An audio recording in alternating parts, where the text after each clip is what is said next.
So, welcome everybody. This is the Lemurian Healing and Sensing Energy Workshop. Just want to say that today is going to be a little more informational and presentational than usual. That was a lot of rules. Um, I'm just going to read some things that I wrote recently and talk about sensing energy, but more specifically, what it really turned into naturally. And I wish I hadn't named it so quickly, but I waited an entire week to create the video for this event because I didn't know what it was going to be about, really, except that the Lemurians were going to be involved. But what actually ended up coming out of it is sort of two halves. The Lemurians will be the second half, and we will do light language and Akadawa healing and all that wonderful stuff, and it'll be beautiful and wonderful and great. I can turn on my video now. There I am. Feel free to move me around.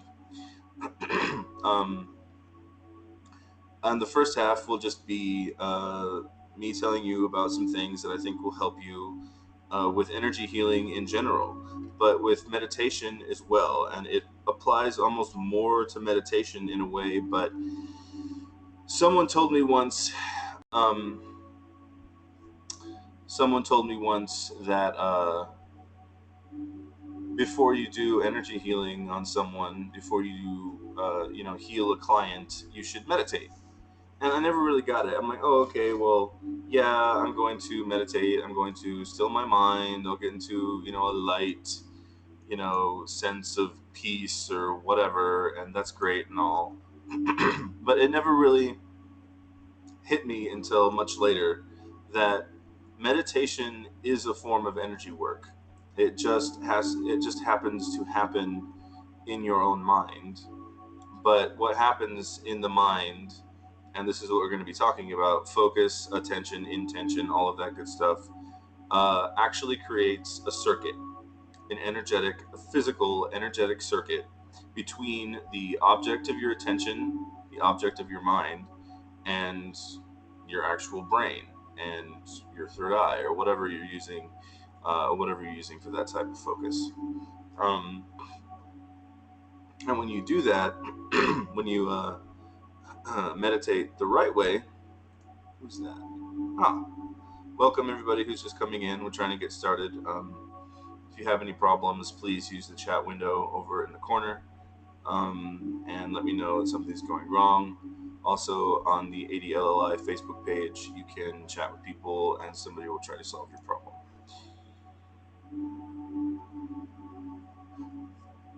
We're also probably getting together on Skype. If people want to share their messages on the Facebook page, then yeah. Okay. So, I guess I'll just start reading what I have here.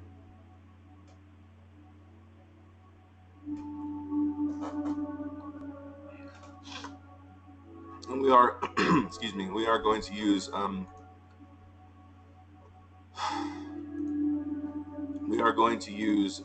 the Akadawa eventually, and we are going to do some different things. I usually start out with a purification exercise and connecting and working with the chakras. Today is going to be a little different. So yes.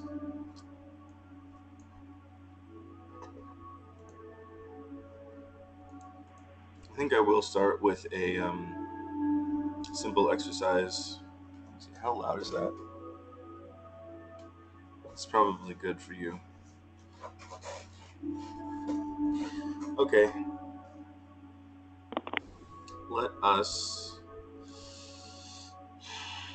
Let's take a moment to relax and just breathe and sigh it out.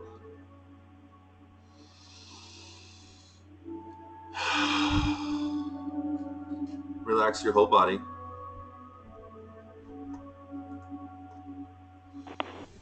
Go from the very top of your skull and just sense the top of your skull. Ah, there's another person. And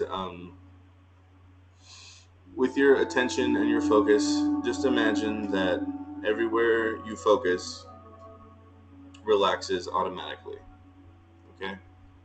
So you focus on your scalp, breathe lightly, smile, and your scalp just melts down.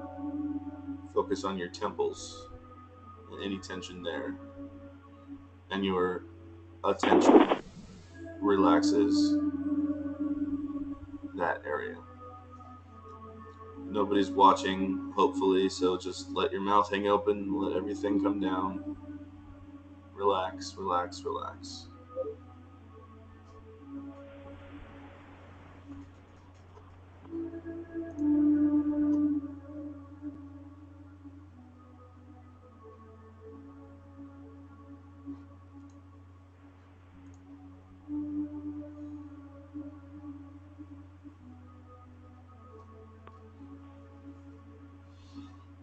I know everybody has been through this exercise before, probably, but we call this removing the mask, the social mask at least.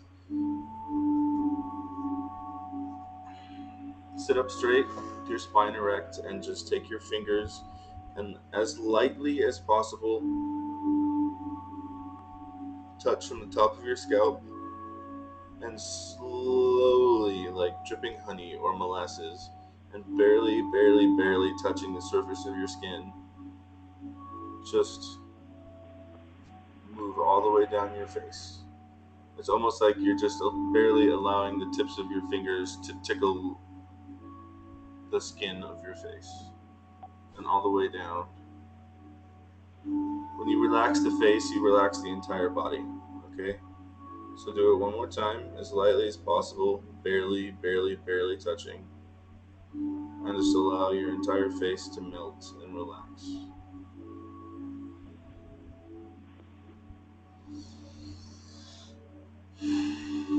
That was too fast, what I just did there, so you should go a lot slower, but I feel fine. um,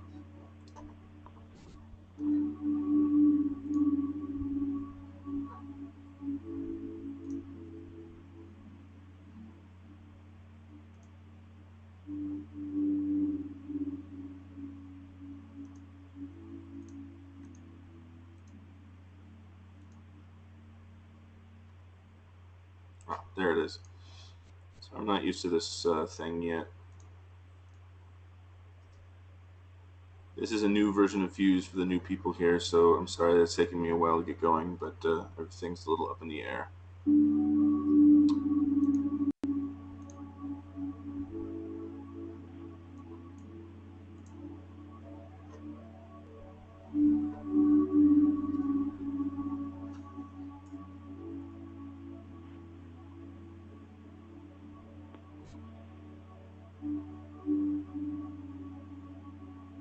Okay. Now I just want to talk about different types of focus. Well, actually, before I do that, let's do a light language activation for just to bring us into the right space here. Change the music.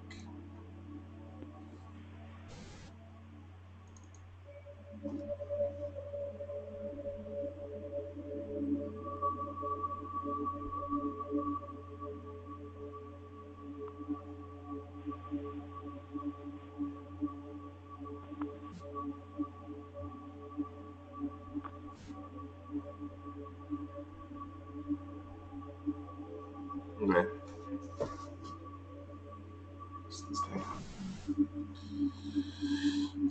This is to clear away any negativity in our space now.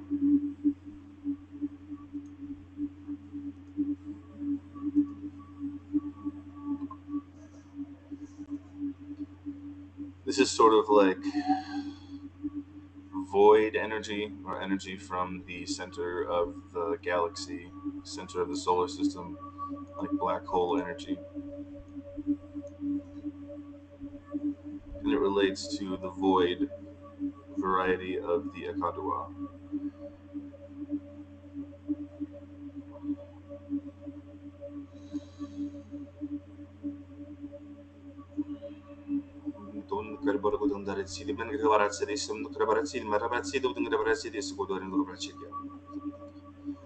the better serendipity in the Garabaradis and not Garabaradis, some of the Garabaradis in the Persidia.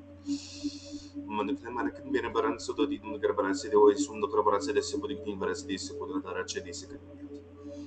Monkin Marangunaran Taratsidis, the Baratsa, the Siki, the Margaras, the Siki, Varashidis. Gunanakarabaraza, the Siki, the Munkarabarasa, the Siki, the Barasa, the Siki, the Market, the Barasa, the Siki, the Barasa, the Siki, the Marashola, the Siki, the Barasa, the Siki, the Mugavarasa, the Summon, the Rachik, the Brasa, Munkunimudon Nagarabaratsa, the Siki, the Barasa, the Siki, the Market, the Barasa, the Siki, the Munadarasa, the Siki, the Barasa, the Siki, the Barasa, the Skiria. Mungudo Barasa, the Siki, the Barashi, the Siki, the Nulana, Rasa, the Siki, the Market, the Barasa, the Siki, the Rashi, the Siki, the Margarasa, the Munundaran Sarasa, Kalugan Gravarazi, the Sigurun Gravarasa, the Siki, the Maravarasa, the Siki, the Minister, the Skiri, yes, Monogravarasa, the Sinungun Gravarasa, the Siki, Monon, the Rashi, the Son of Gravarasa, the Siki,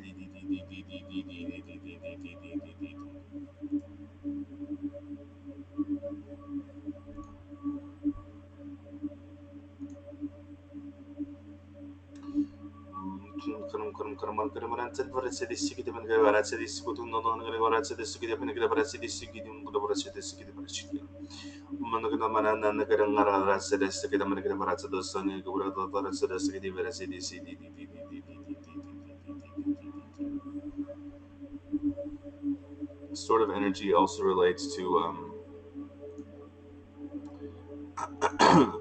Neona Diksha, at least that's what I call it.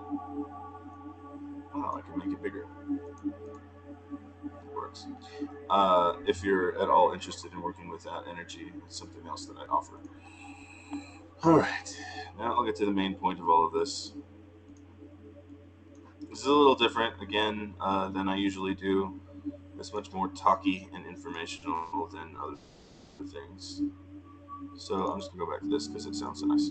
So, weird not having the speakers face me. I can't tell if I'm hearing anything. Alright. I want to talk about different types of focus, different types of attention and intention, etc.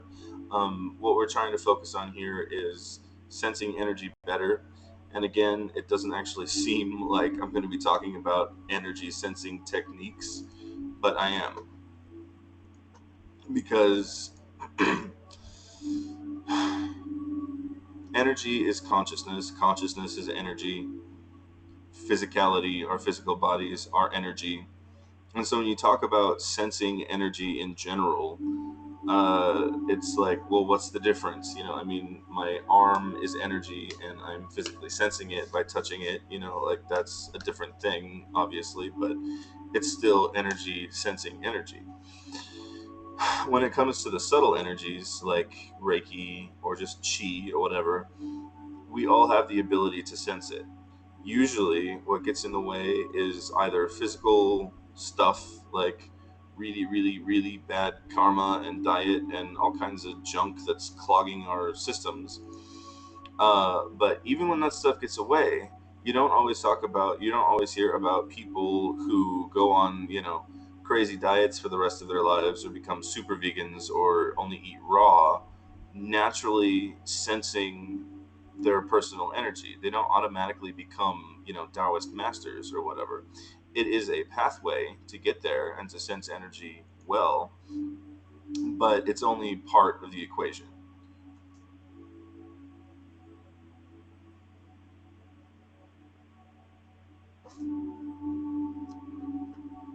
The other part of the equation is the mind.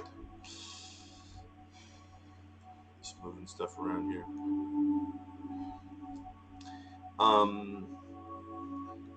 And I'll read what I have here. Sensing with the mind, creating energy pathways with thought. Every thought that you have touches the object of your thought and sets up an energetic pathway or circuit between the object and your mind. It may be weak, dull, or not very powerful depending on what it is and how it is, i.e., how much focus and energy you put into that thought, but it is a circuit. Creating these circuits can form lasting grooves or pathways in our minds and bodies. This is the true essence of meditation, creating dynamic and pure energetic pathways in the mind and body so that higher states can be accessed more easily and strongly. But the strength of any meditation or thought circuit exercise depends on us, on how we meditate. When using focus on an object, it is very important to pay attention to the physical sensations around that object. And I'll talk about this more.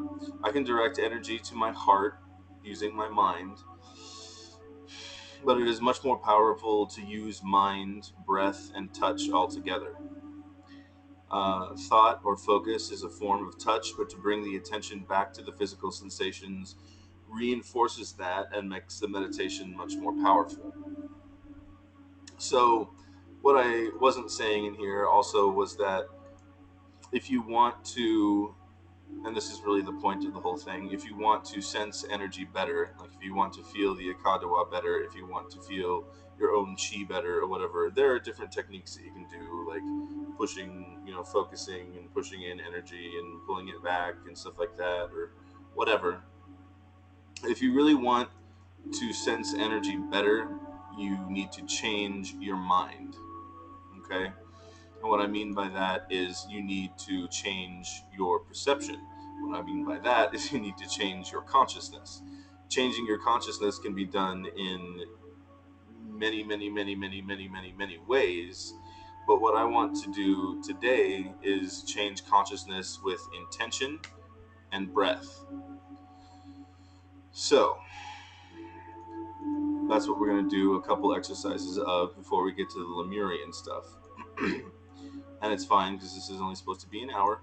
And I can talk for days. Okay, so I think I'll just continue with this right now. I want to talk about 3 mental conditions for real awakening. And real awakening to me also includes the ability to latch on to energy and direct it and all of that kind of stuff. Awakening is not just mental or spiritual. Oh, I understand now. It's your body changing, your sense of sense changing, all of your senses changing. Psychic abilities blossoming is awakening. It's all of that stuff. And to me, that really the essence of that is ability to work with energy. The 3 qualities that we need to cultivate. This is powerful stuff, by the way, and I know it might not sound like it at first, but it really is. The 3 qualities that we need to cultivate during meditation, during all energy work, whether it's Qigong, Neigong, any form of Taoist meditation, any form of any meditation, Buddhist meditation, jhana, are openness, brightness, and ease. Or relaxedness. I just like to say ease because I like that word better. So how do we cultivate openness? How do we cultivate brightness? How do we cultivate ease? These are different concepts, and we need to be aware of them all. When you're working with openness in general, with energy work, let's say not meditation, it doesn't matter. When you're working with openness in general, how do you cultivate it?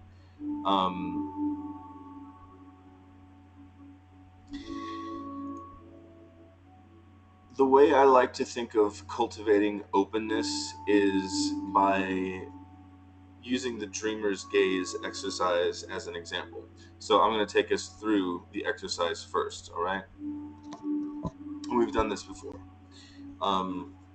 If you're sitting in front of your computer, kind of back off a little bit. Probably looks funny. Just so that you have a clear view of everything in front of you. You have lots of space out here, okay? And hopefully you'll be able to see things in your peripheral vision, in your side views out here.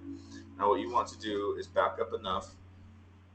You want to just place your hands in front of your finger, in front of your face like this, your fingers in front of your face like this, just a little ways off, a few inches.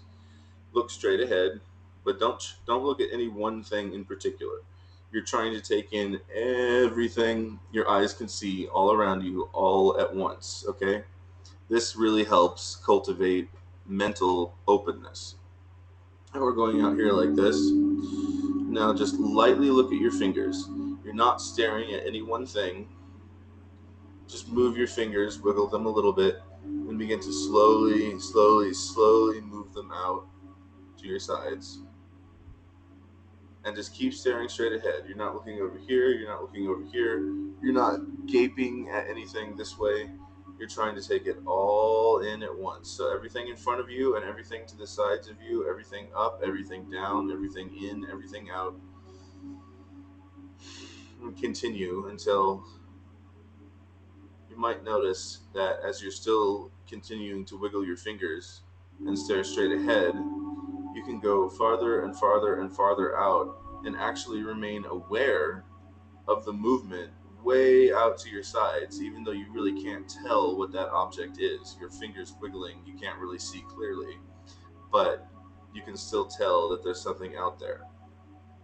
Okay, that is a fabulous exercise to do anytime. You do it out in public and you will start to freak people out because no one, no normal person focuses and takes in that much stuff all at once. If you do it though, you start to realize what I mean. Your eyes are a gateway to your mind, just like your breath is, or whatever, an energetic gateway.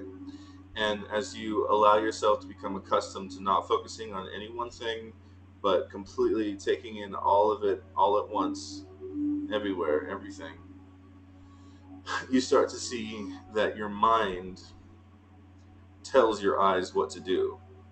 Your mind normally in your everyday walking activities tells you what to focus on. Ooh, that's a red stop sign. I should be paying attention to that. Ooh, that's a blinking light. Ooh, that's an advertisement for those shoes I wanted. Whatever.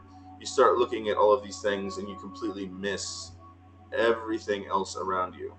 If you can just open up and allow all of that stuff to come in, then your mind begins to change. You start to realize what openness means because all of that information is there all of the time. It's just that we're not actually taking it all in. We choose what we focus on, and sometimes we choose not to focus on anything and get inside our own heads and just focus on the internal, which can either be good or bad depending on where and what you're doing. So, this to me is a great example of opening the mind. You can use your eyes to help yourself cultivate openness. Now, I want to just take us through a breathing exercise. And this is where I have to talk a bit about intention. Intention is kind of everything. Intention is that little thing that decides that you're going to focus on this instead of that. And it may wane or whatever, but that's your attention waning. But your intention, you always come back to the same thing, right? Now,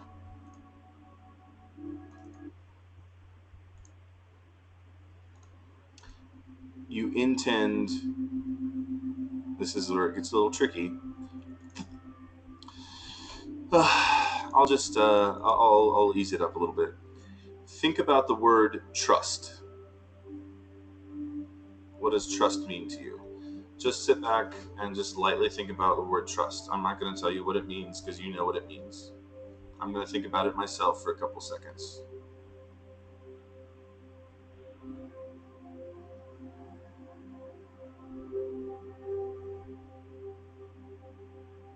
Okay? Just thinking about the word trust is enough to actually cultivate trustful feelings in your body, to actually begin an energetic circuit of trust. Okay? Trust is the object. I'm using my intention to intend to focus on it. The focus is my attention on that object. And by simply focusing my attention, by deciding my intention, focusing my attention on that object, I create a circuit to that concept. Not just this airy-fairy thing, but the actual energy of trust. Okay? This is the essence of all manifestation techniques as well. Okay? So, trust. Trust is a good thing. However, some people might have issues around trust, and we'll get to breaking through those thoughts and feelings that come up when we think about certain things in a minute. But right now, I'm just thinking about trust. And we're still on the subject of cultivating openness, all right? Because what are you when you're open? You are trusting. When you're trusting, you're open. Same thing. So now I'm just going to sit here for a second.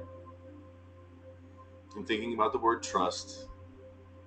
If you have issues about it right now, don't worry about it. Just think about how it's a good thing and you need to trust things and you need to let things in. Now, what are you going to do?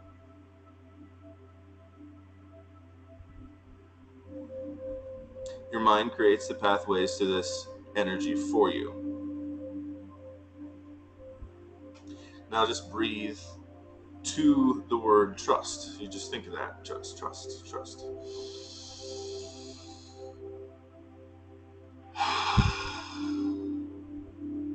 And just sigh it out. Be very natural with your breaths at this time, but just continue to use them. Thinking about the positive qualities about the word trust, I'm creating that link, that pathway, that circuit. And just sigh it out. Just let it go. Now think about the word willingness. What does that mean? Yes, I will. Or yes, I can. For you. For other things. I'm allowing things to come into me. I'm open. I'm trusting. I'm willing. I'm allowing all of this to come through me. The hardest part, and the last one that I wanted to talk about, is acceptance.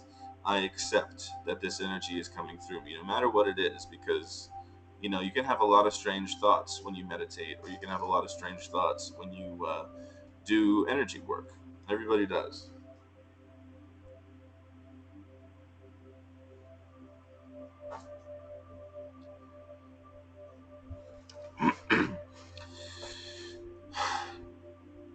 Now, again, when you think of these concepts, those concepts are the object of your attention. You're really creating a physical circuit between you, your mind, your heart, whatever, and the energy of willingness, the energy of trust, the energy of acceptance. They're all similar concepts. They all sort of overlap in different ways. It is enough to really just think about them, and you create that link, you touch that object, and then you breathe. You breathe in that circuit. You breathe with those concepts in that circuit. Don't worry about all those distracting thoughts, they don't matter, because you know that your intention is pure. Okay? Now, one more time, just let your mind ruminate on the word trust for a couple of minutes, a couple seconds. Just, I know what trust is.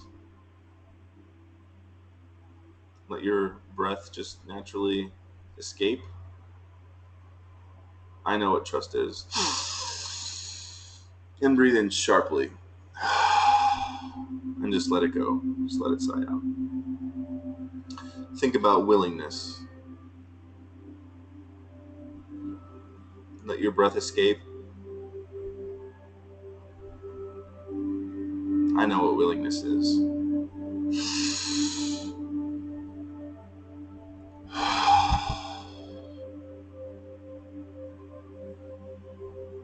Think about acceptance.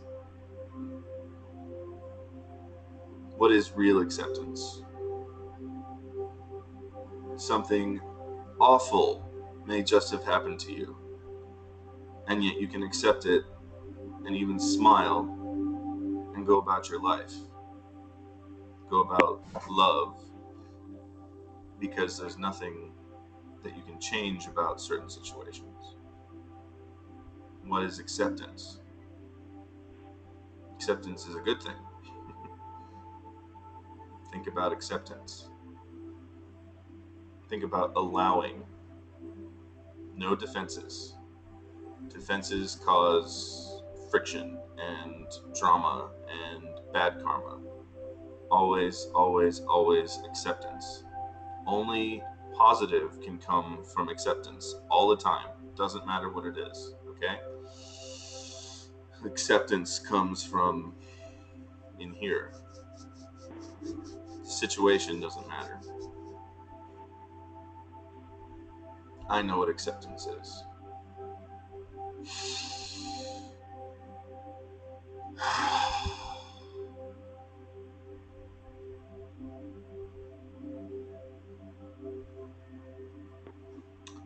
In general, all of these concepts mean openness, mental openness, emotional openness.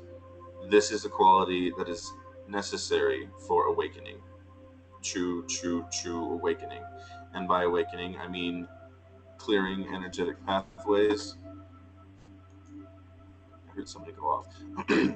Clearing energetic pathways, I mean psychic awakening, spiritual understanding, etc. You can't be defensive. You have to be open. You have to allow, you have to trust.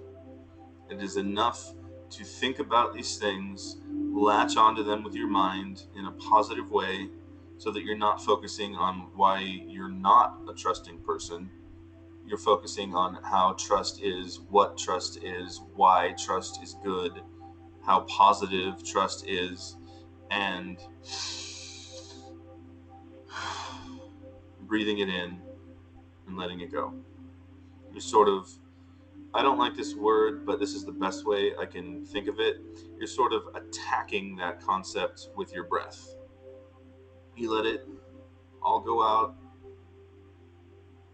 and once you have it in your head, I know what trust is, I know what acceptance is, and it's a positive feeling and it makes you smile because you want that, then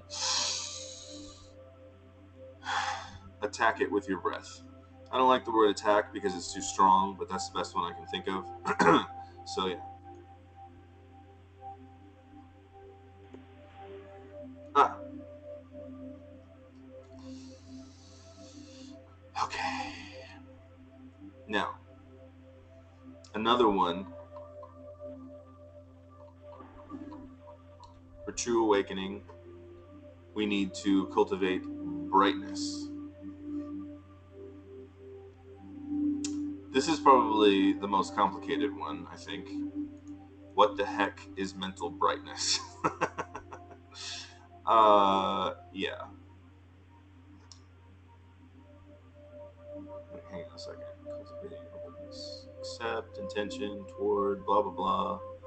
Ease, blah, blah, blah, blah, blah, blah, blah. Yeah. Dreamer's gaze, brightness, brightness, brightness. How brightly does your consciousness burn? How intensely does your consciousness burn? Excuse me. What does it mean to have a bright mind? Think about this for a little while. Why do we call someone bright? Why would we say of some people, she's very bright, as opposed to others? Do we mean, are we talking about the clothes she wears? Is her skin very bright? That may be the case, but no. What we're usually talking about is her mind. She seems alert, intelligent, quick, and clever. Brightness in meditation or energy work doesn't exactly mean quick thought, but the mental condition. The mental condition of brightness is the same. I find that it helps to pay attention to the surfaces of things, the colors, and the very light, the brightness around you. And when we're doing this exercise, we're going to breathe very slowly. Now, a lot of you who work with the Akadawa know Lindsay, and she was kind enough to do these for us. You can see these pictures. You may feel the Akadawa activate pretty immediately and intensely when you look at these pictures because that's what they're for. I hope you can see them. And I know that some of you are on phones, so I apologize if it's just a little difficult for you. Hopefully, you'll be able to use a computer later and the picture will be bigger. What we're going to do is just. It's too small. Look at these pictures. Look at how bright they are, or this one is especially. And connect your mind to this picture. Try to take it all in at once. You don't have to do the dreamer's gaze thing if you don't want to, but just try to take it all in at once. Let this picture suck you in, feel the energy coming through it, and feel what it means to have a bright mind. As you stare at this picture, connect with the object. Allow all the breath to come out of your lungs, and then I want you to breathe in slowly. As you keep your gaze fixed on this picture, breathe in as slowly through the nose as possible. Imagine that you are literally breathing in this image. This is the intensity or the brightness that you want to cultivate, okay? It should make sense, especially when you're looking at something so powerful. I'm gonna use my hand to show you how slowly I'm breathing in, okay?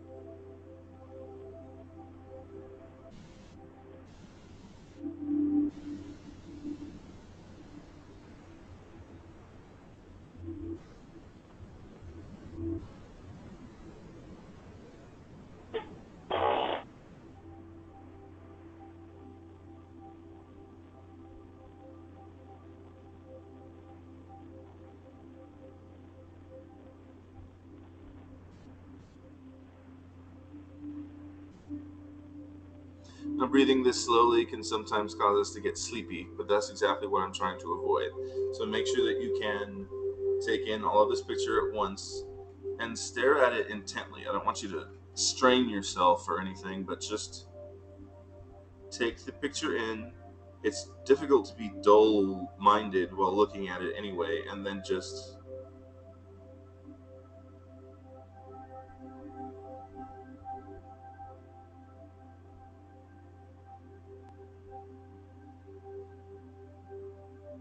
So every time you breathe it in, your mind becomes as bright as the picture.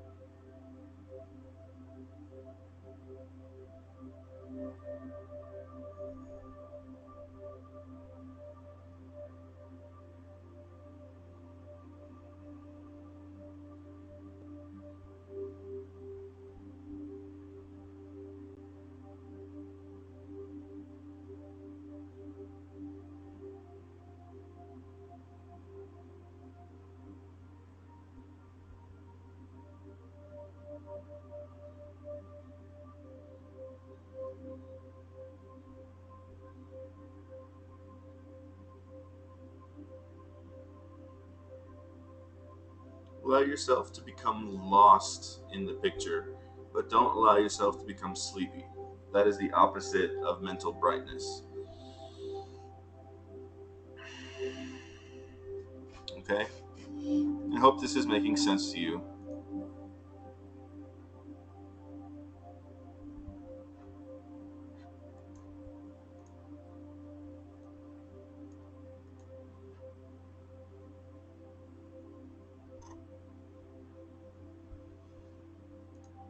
There are different things you can do with this type of exercise when you're trying to cultivate mental brightness.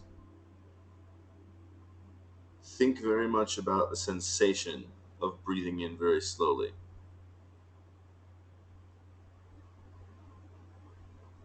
Imagine that the feeling moving across your nostrils is the image that you're looking at. It might be hard for some people to make that leap, but just imagine that.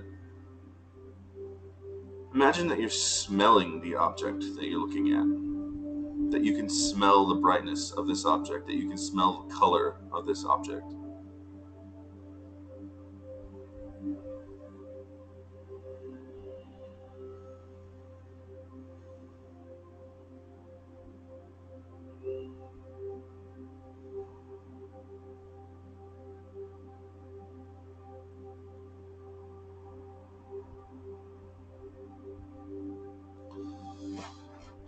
your mind will begin to change.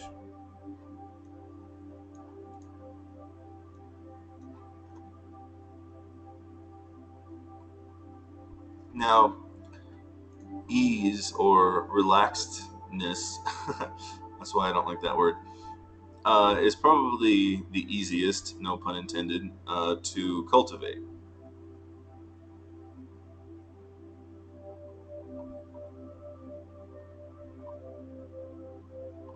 Where did I put that? Yeah.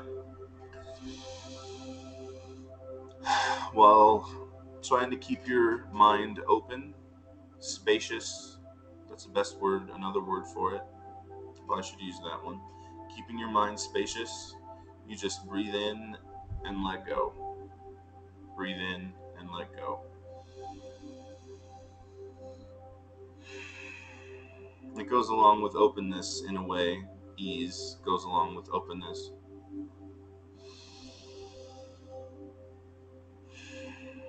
Whatever comes into your mind, you don't attack it, you don't judge it, you don't try to stamp it down as a bad thought. You need to get rid of that.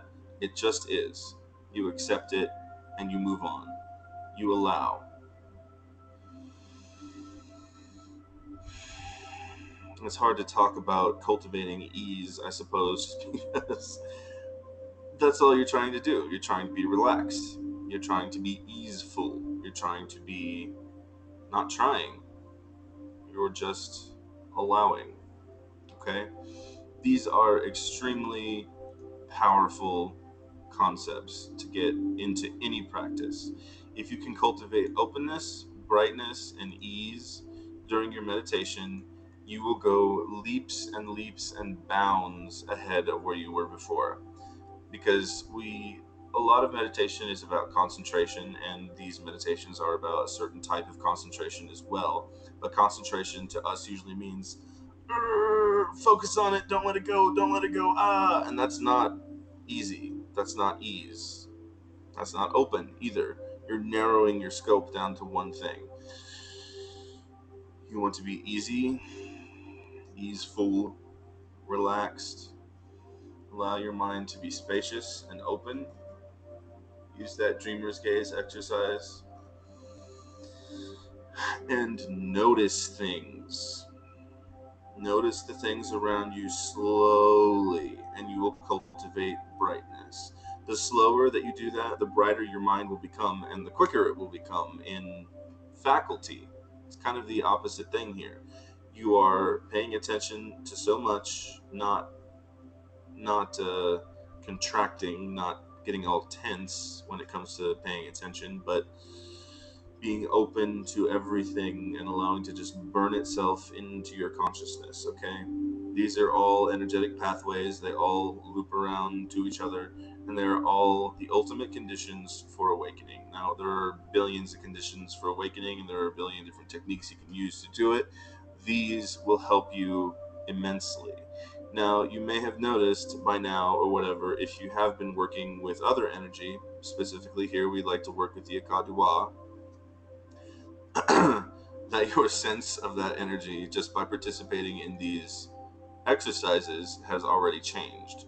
Or if you were to get up right now and walk around, you would notice after participating in these exercises that your perception of the world around you has changed. It might be slight, especially doing these for the first time, or maybe you're out in public watching this seminar and you don't feel like going a dozen times or something because people might think you're crazy, but you will, after doing these exercises, feel a change in consciousness. There's another one which I want us which I want us to do. This one can be difficult, and I don't want anybody to pass out. Okay, so just do this if you're comfortable with it.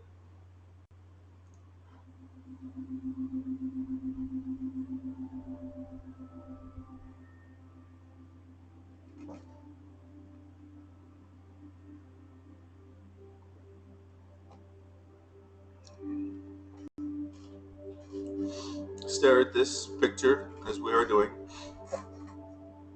before, as we were doing before. Back up enough so that you're taking it all in all at once. So allowing yourself to feel the object in front of you. And then sort of the technique that we were doing before with the sharp breath inward and then releasing it very suddenly, except we're going to repeat it. Keep your mind open and spacious. Keep your gaze open and spacious. Keep your mind bright and focused. If you keep your mind bright and focused while you do this, then it will dramatically increase the energy. Don't let yourself get distracted, and don't close your eyes when you're breathing in.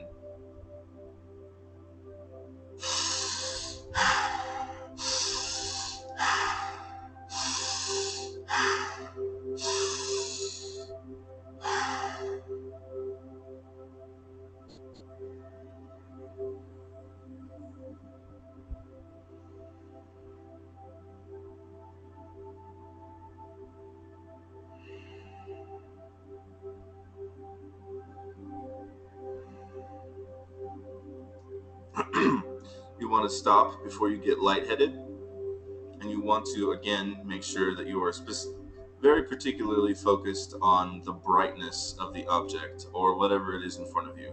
You can do this with a thought object, with something in your mind, okay? With awakening. You think about what awakening is as a concept, you create a circuit, and then you breathe towards it and let it go. Breathe towards it, let it go. Breathe towards it, let it go.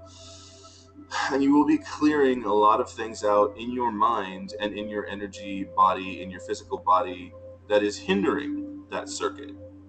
You'll clear out negative thoughts surrounding the object that creates that circuit by focusing on it. I hope you're starting to see the patterns here. We're using breath and intention and objects, whether that object be something physical in front of you that you're focusing on.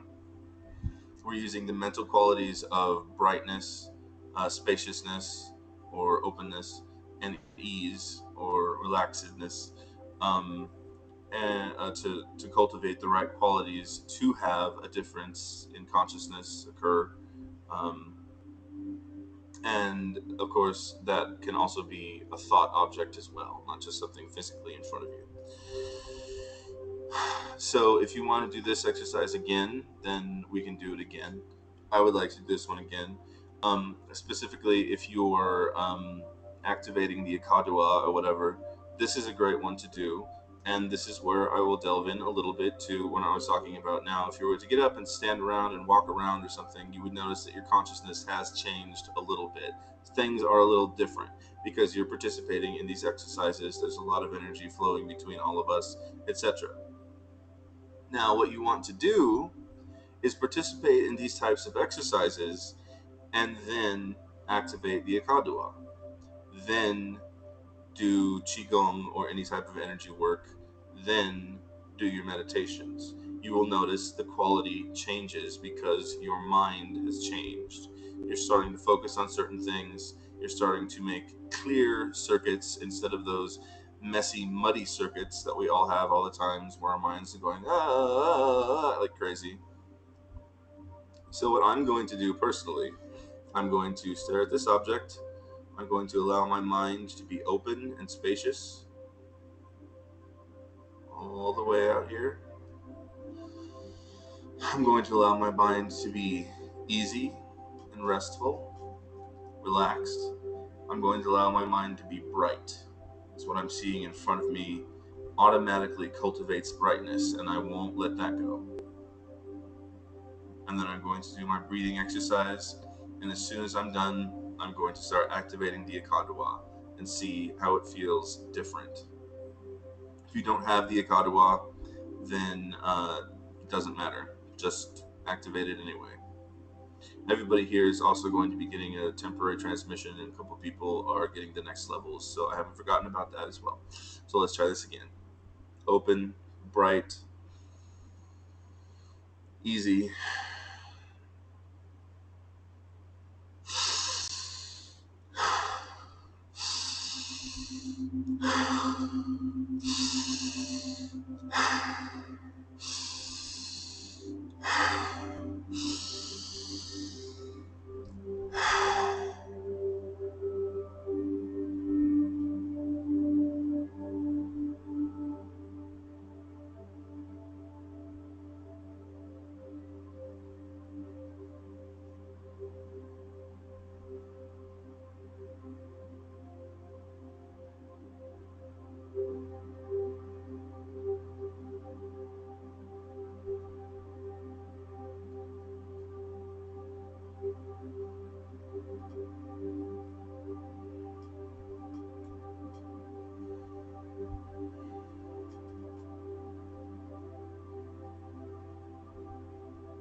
Totally different experience.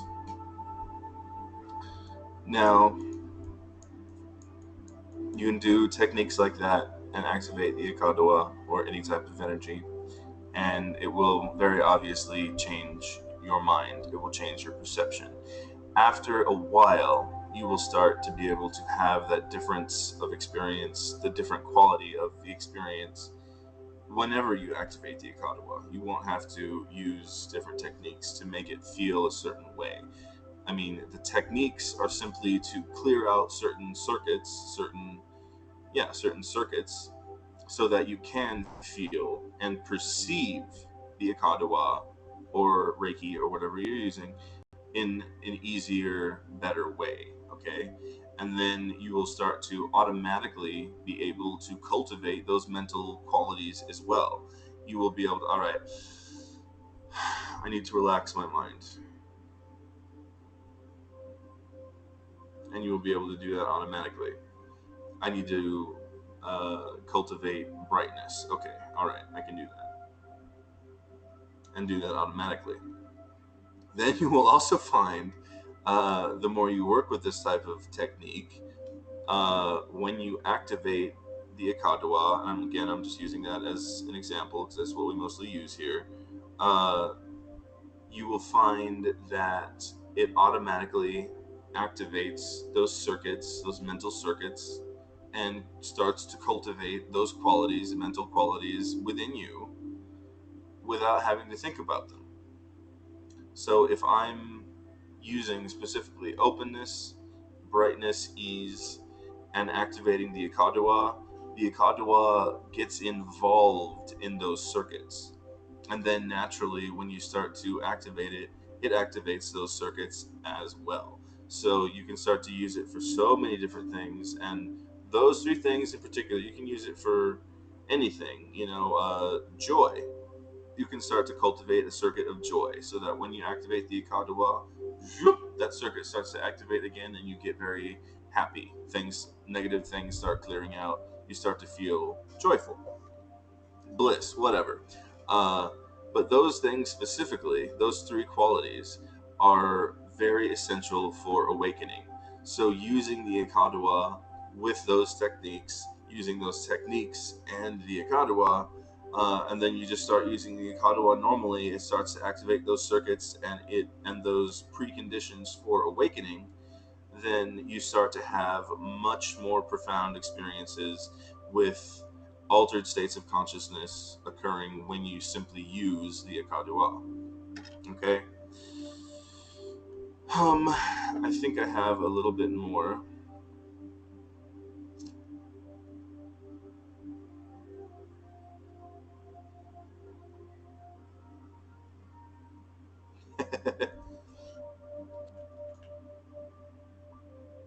I had sort of a footnote on here. We were talking about altering consciousness in general.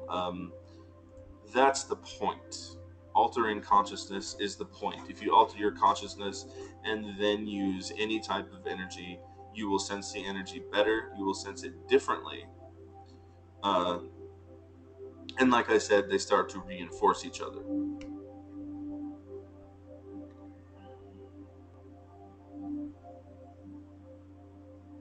Yeah, I'm not going to read the rest of what I had. Okay. Now, that's all the energy sensing stuff I wanted to talk about, really. Um, it's a little difficult for me talking about or doing this type of format because I normally just give you activations and, healings and all that kind of stuff. And that is what we're going to do now, so don't worry. But I don't feel normal when I'm talking about that kind of stuff for some reason, and I don't do it as much. Okay, so let's go. Oh yeah, this is just repeating over and over and over. No, those all sound the same. Let's do that one. I have to see exactly how far I got. Okay. This is some stuff that was coming through for me. I think that it is a strange and divine ability of humans to be able to collect and move energy through their bodies, through distant objects, and to other people to heal and enlighten them. I don't think animals really have this ability. I think some of the higher animals, like dolphins, probably have a certain consciousness that can do that, especially with specifically energy. And certainly, I know that other types of animals can just sit there and radiate love, which is fabulous or whatever. But humans in particular have the wherewithal, something in their consciousness, a certain type of divine consciousness that allows them to continue to grow and to assimilate, to take in and learn and evolve from that assimilation. Um, Sort of like picking through what I've written here and what's just coming to me naturally. Collecting and storing subtle energy is this ability. As humans have the physical ability and the presence of mind to manipulate physical objects, they have the ability and presence of mind to manipulate energetic objects or subtle energy as well. This is a function of consciousness.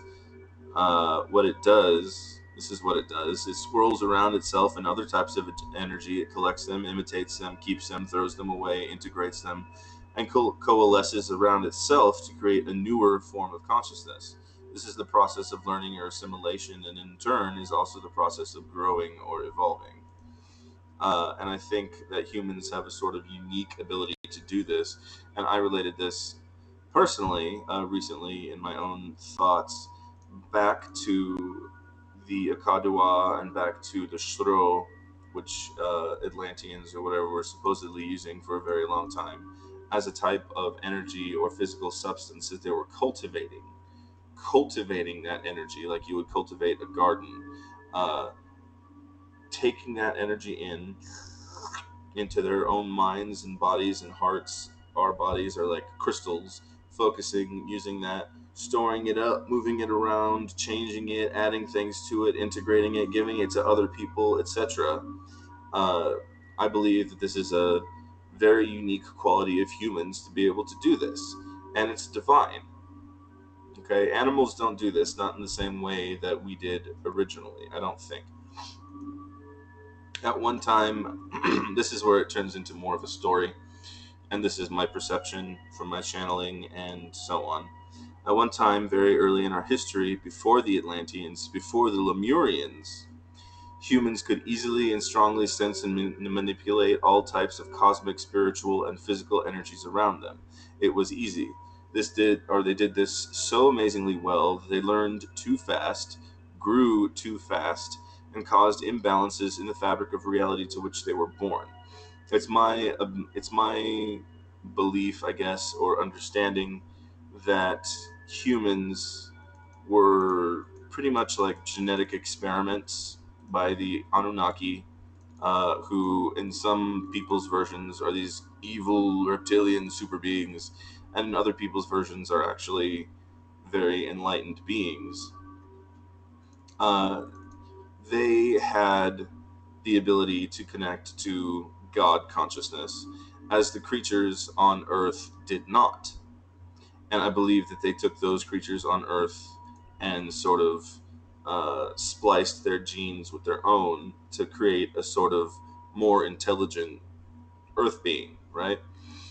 But I think that they did it too well, because the consciousness and the energy that the Anunnaki were holding was too much for this solar system. It was too much for this part of the world, this part of the galaxy, whatever, because this part of the galaxy was in a much lower vibration in the third dimension. And they came down and they put these beings here who were suddenly connected to God consciousness, or at least had the ability to do so. And all of this energy was running through them, and they were basically like, just humans who were skipping about doing everything right, who had so much connection, and ability to use and manipulate energy as they saw fit, that they were growing and learning and assimilating too fast. So the Anunnaki decided to knock them down a peg. In fact, they decided to knock them down several pegs, all the way down below the root chakra, where things truly begin. And of course, this is like my conception or map. I don't know if I doubt I'm the first one to think of it, but that consciousness can sort of uh, come out of a chakra or be around a chakra, or center in a chakra, so that our consciousness mostly is centered in the heart. Uh, Atlanteans was centered more in the solar plexus. Lemurians was centered more in the sacral chakra. And these beings that I'm talking about, when the Anunnaki decided to move them down, were all the way below the root chakra. Uh, where things begin below the root chakra. So they were basically stupid, at least in our terms. They possessed all the necessary blueprints and essences of high divine consciousness, but they were squished down so low that they couldn't make much sense of their world. They had to figure it out on their own. Before they were so open to all the energies around them, they assimilated and understood very easily. Their consciousness was therefore very high. But the Anunnaki knew that they would destroy themselves and their world very quickly if they remained this powerful. So they took their focal point of consciousness and moved it down very low. What was so frightening about this experience for consciousness in general, this divine consciousness moving through these beings, which were specifically created to house high consciousness, uh, is that the human blueprint was originally created for that level of high consciousness. Yeah, I sort of said that. Humans were essentially physically the same then as they are now. The way modern science tells it is sort of backwards. The physical body didn't evolve over millions of years. Human consciousness evolved over millions of years, which is to say, humans gradually moved that focal point of consciousness up the ladder, up to the next chakra, up to the root, to the level of survival and being in the physical world, up to the next level of chakra consciousness, to actually starting to use and manipulate the physical world much better, um, sort of like just above the animal consciousness, and then up again to where the Atlanteans were, where they were actually using their power much more fiercely, and then up to where we were, which is all about connection and communication. We have this network of people now called the internet or whatever, you know, which is an external representation of what is happening psychically, that human consciousness is all connected and we're all talking to each other all at the same time, which can get kind of crazy. Um, so when the Anunnaki moved the human's focal point of consciousness lower, they still had the capacity for extremely high divine consciousness. This would be akin to having a supercomputer with the most powerful PCU possible, running the most basic software. It would run them extremely. It would run extremely well, too well, in fact, but not much could be done or expressed through the software. This is how humans were when they got squished down to this level of consciousness. And I want to stress that we were a certain way and created to house a certain type of consciousness originally, and that we did experience that originally, which is why it's so depressing that we can't experience all of those things all at once now. That's what's known as the fall, I think. Pushed down all the way to this level of consciousness, and knowing somehow that your body, your mind, all of it connected together really has the capacity for high divine consciousness. This is where the yearning to connect with the divine really, really stems from. We know intuitively, even though we can't even make sense of the desire or the yearning, that we should be connected to God consciousness. Okay. Um.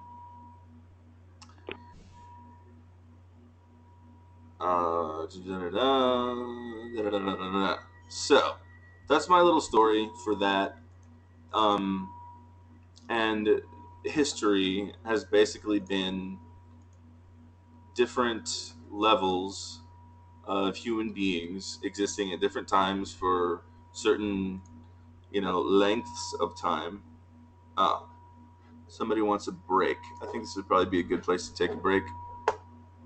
Um, that's basically human history. You have all of these different levels of consciousness. Humans that have their consciousness at a certain level, then a society sort of develops around that where people exist in that level.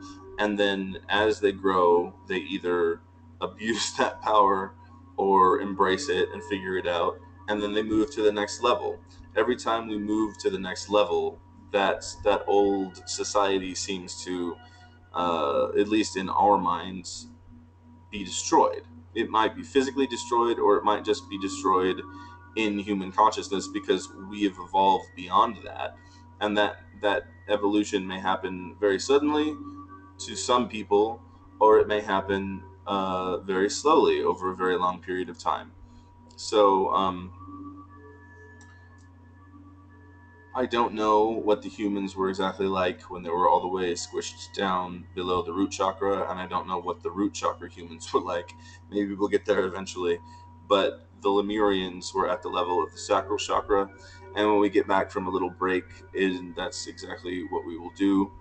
They will do some healing for us, and after also this healing and activations, these activations from the Lemurians, you might actually find yourself sensing energy better as well. It does connect to this in that level of consciousness at the second chakra is very much about sensation, very much about that type of sort of lower, like, burning awareness. Is very pushed down and connected to the physical world, like a stalker or a jaguar. So it's going to do a lot of things, and I will most likely talk about what the activations are for after they're finished. So let's just go ahead and let's take a 10-minute break. All right.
Okie dokie, we're back.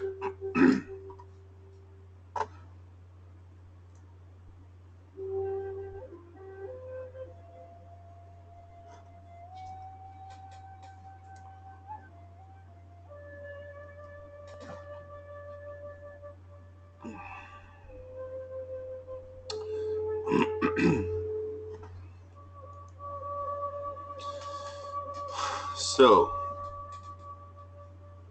no, let it go.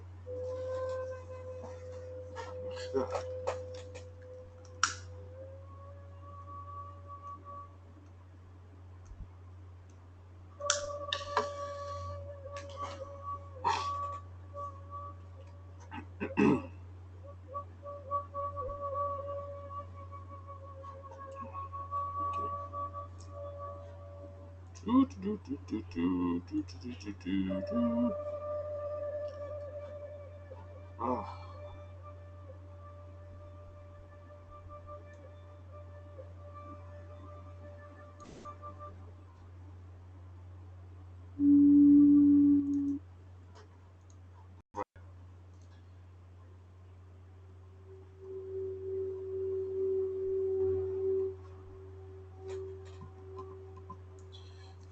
We're going to start with just sending a Kadawa through this image, allowing the image to activate the Kadawa.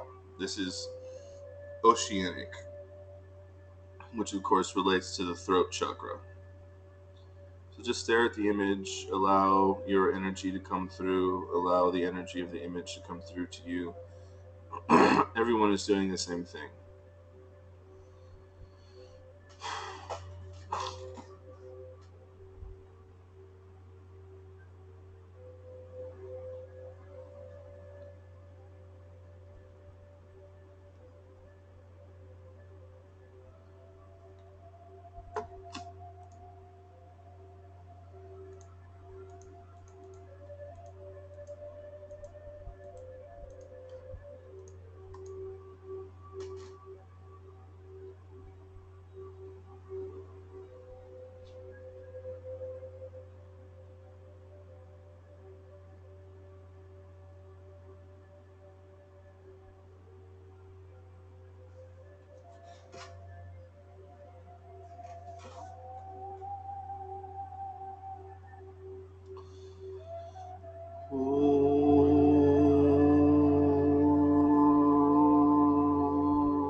The images are healing in themselves.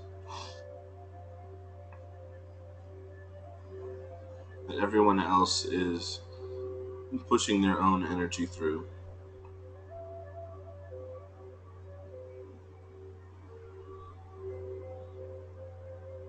and allowing it to flow to everyone else in the group.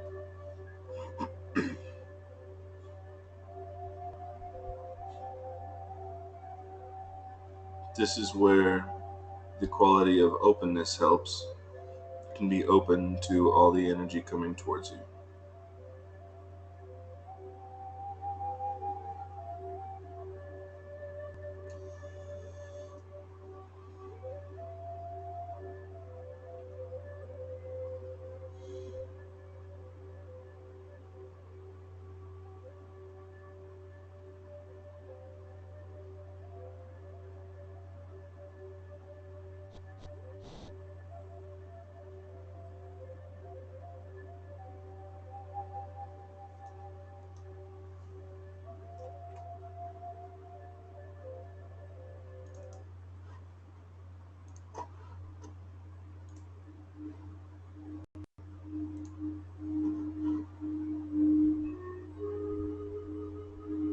Now we're going to move to the sacral chakra, which is what the Lemurians will be working with as well, or at least that's the point from which their consciousness comes, or the point around which their consciousness centers.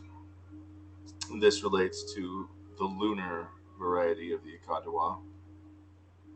You can do the same thing with this image. If you want to connect more strongly to the energy, then try one of the breath techniques that I showed you while staring at this image and cultivating openness and ease and brightness. So allow yourself, when you do that, you will be attaching or connecting to the energy that's coming through the image that everyone else is sending as well, and that the image contains itself, because these were made with the Akadawa.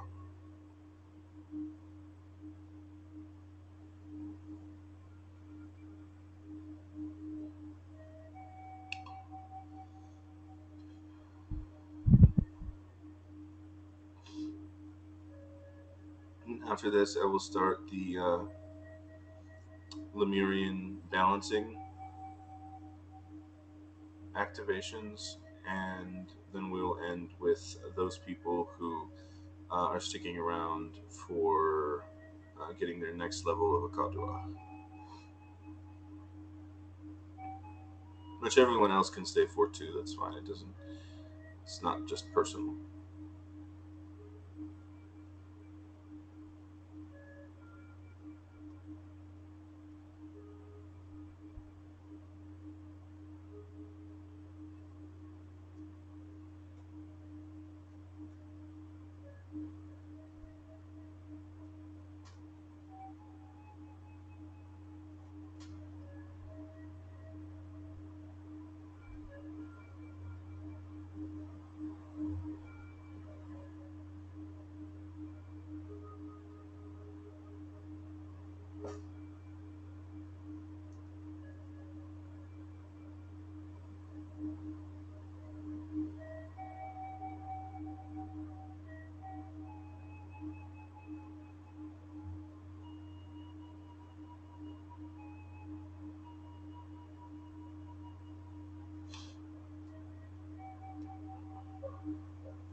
these are Lemurian balancing activations.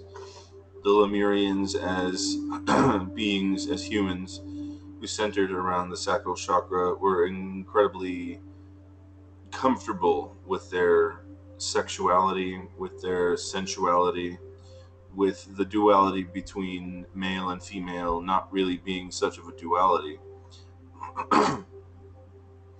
And they can teach us about acceptance of who we are physically and spiritually and sexually and sensually, and connecting with other beings and trusting and not defending ourselves in that area.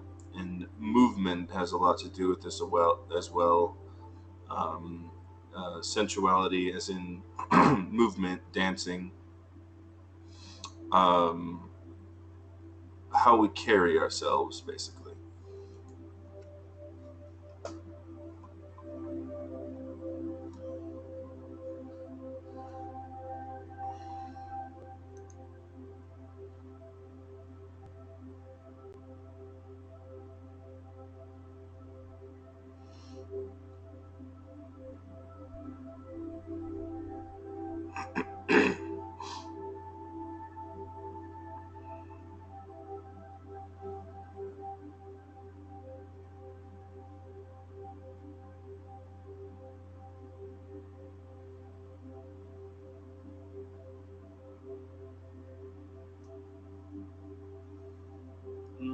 Korean Karim Resident Nagara City City Market Parasi no Lori Parasi, some Nagara Parasi, City Market Parasi, take the market.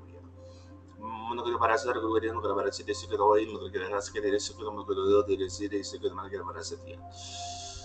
Simni Gongara, the Dinokura Parasi, the secret Paradin, or Parasito, the Riton Parada, Sarasara, Parachel, or Sikitiam, Burguna Parasa, the Sikitim in Dona, and Sanata Parachiti, secret of the Nakaria. Mangun Garbarazo no si chiede magari barase di si chiede per sedere te me che doveva so delle zara si chiede in gioia. Wadanga nagaran raja isera so di no gora razze di semna gora chidia. Mangun no barase di si chiede mene barase di si do ni na barase da to che me che barase di si go da razze di si che dobra barase di si gudi no barchedia. Mangun che barase da sanani no na barase da sano no no mano gora barase di si che barase di si no cheria si chidia.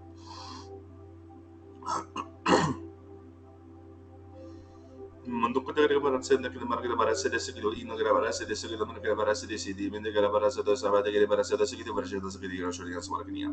Manda kita para senda sekilo para senda sekilo para senda sama kita para senda sekilo marga para senda sekilo para sekilo para sekilo shori ya. Mende kita marga para senda sekilo para senda para senda sekilo marga para senda sekilo para senda sekilo para senda para sekilo Mandaga Marasana, Nagabarasa, Sakatabarasa, Sakatabarasa, Suru, Racha, the Sakatara, Sedition, and Nagabarasa, Skiria. Managana, the Skitin, the Baracha, the Skitabara, the Sidora, the Skidbaracha, Sabaracity, and Shabarasa Skitia. Managra Barasa, Sakin, Barabara, the Sakit Perez, Sora, the Zero,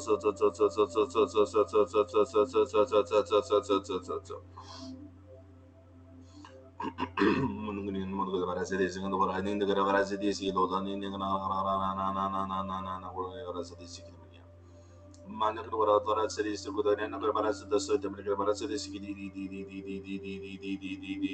much of the market Barasa, the Sikkim, the Varasides, Varasides, which Managana, and I said, the Managara some Managara City, Mancham the Cliparasis, the Margarasa, the Skidam, the Skidam,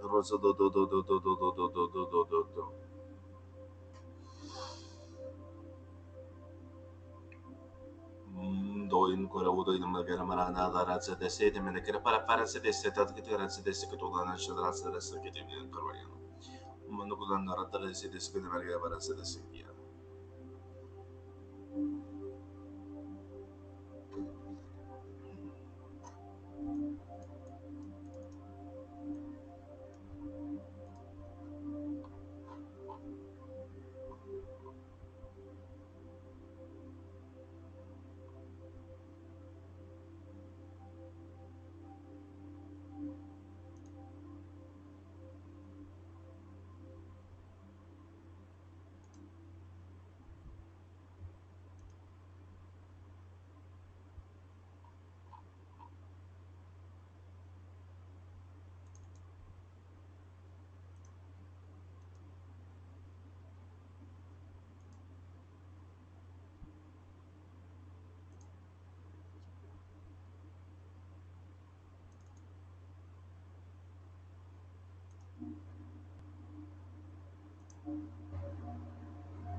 Nandindi terzo todim karovratsa desam nikidim nadarasa desam takadon karadara is that in muchamanda de mintikaratsa desikit mintikaratsa.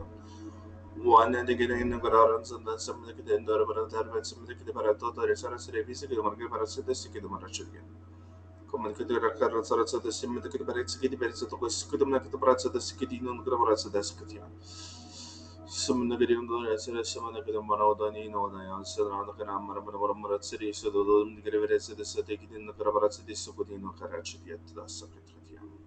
Massamente di nuovo non ramana is in the answer as it is some of the universities, some of the ministers, the Monaco, Carabarasi, some of the Carabarasi, the Harashka, the residents of the Nogabraskia.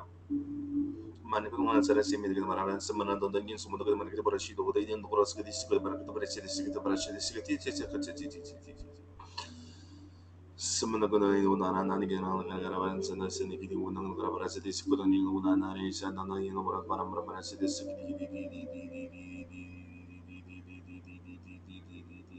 what you do, you know, the Ramana,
Okay.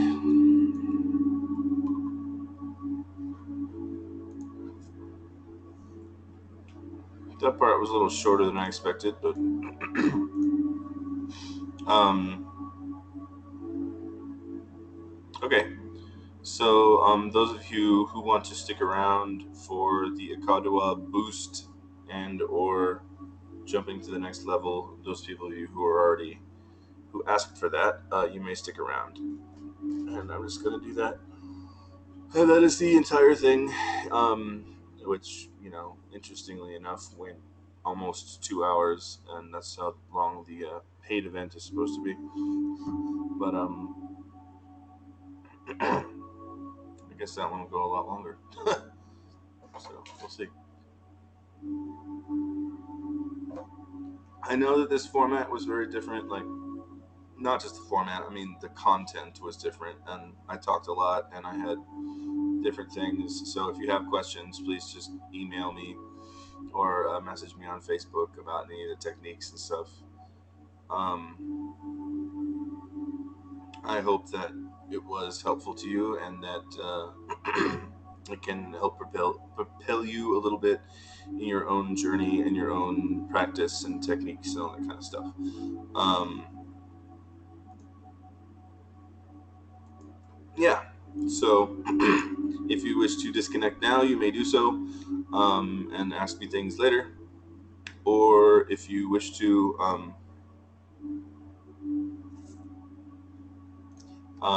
you can stick around for a little Akadwa boost a temporary Akadawa transmission if you do not have it, or those of you who are getting the next level right now. Okay, so bye everyone who's leaving, and yeah, I'm going to stop the recording now.